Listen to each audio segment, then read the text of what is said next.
Ladies and gentlemen, young and old, welcome to my vlog in 3, 2, 1. Hello guys, may napanood kasi ako. I declare this video is not mine, so hindi ko to owner.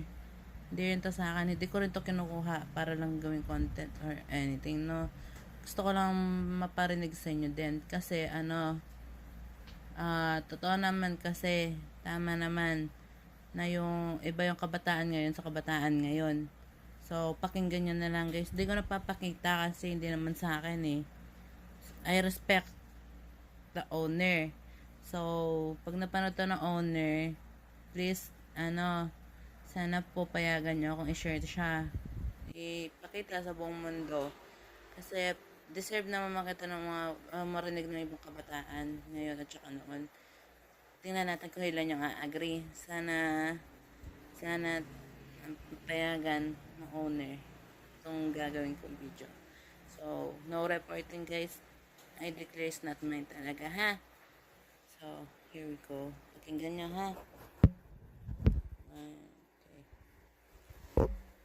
Kabataan noon, ang tangi nilang pinagproblema ay kung paano magkakabili ng chichirya. Ngayon, di daw sila makukuhay kung walang jowa. 13 taong kulang pababa, halos lahat marunong na.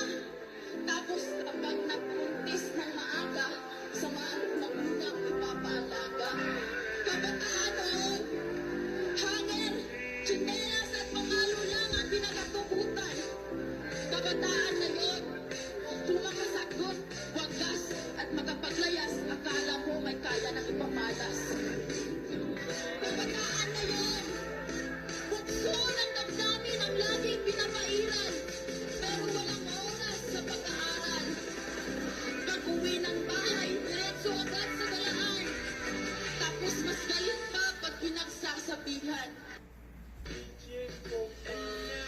Diba, tama naman guys. So, yun. Kabataan ngayon versus kabataan ngayon. Nakita ko lang siya, nag-share siya sa akin ng ate ko. And, ko sana sa owner, payagan ako. I just want na marinig na ibang kabataan. Yun, kasi, be awareness na kasi din.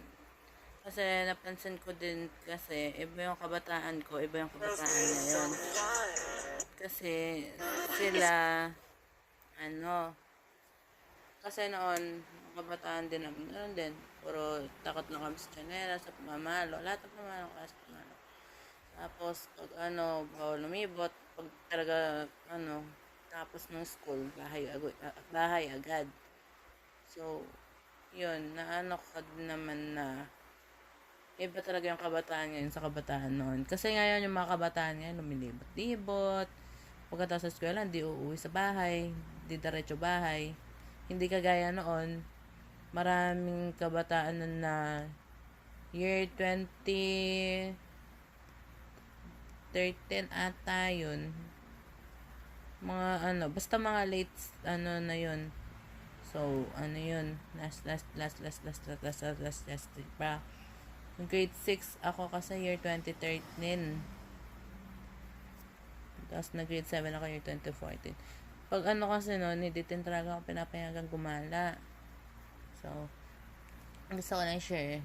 Kasi napansin ko din, iba yung kabataan noon sa kabataan ngayon.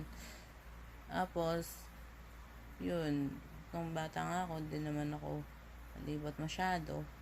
Kasi pag katapos sa school, uuwi agad sa bahay. Kasi pag hindi umuwi agad sa bahay, so na-relate dito yung pag hindi ka kagad nakauwi sa bahay nyo, papagalitan ka ng magulang mo. Kasi ganun eh. So, kapag decide na lang nagpapaalam ako. Talaga iba yung kabataan noon sa kabataan ngayon. So, hanggang dito na lang guys. I hope you will subscribe on my YouTube and follow me on my TikTok. Kung nagustuhan nyo to, like and share nyo na lang din. Or just like, then mention na lang, ganun. Thank you. I hope the owner of that video will allow me to share it to everyone. So, thank you and God bless and good luck.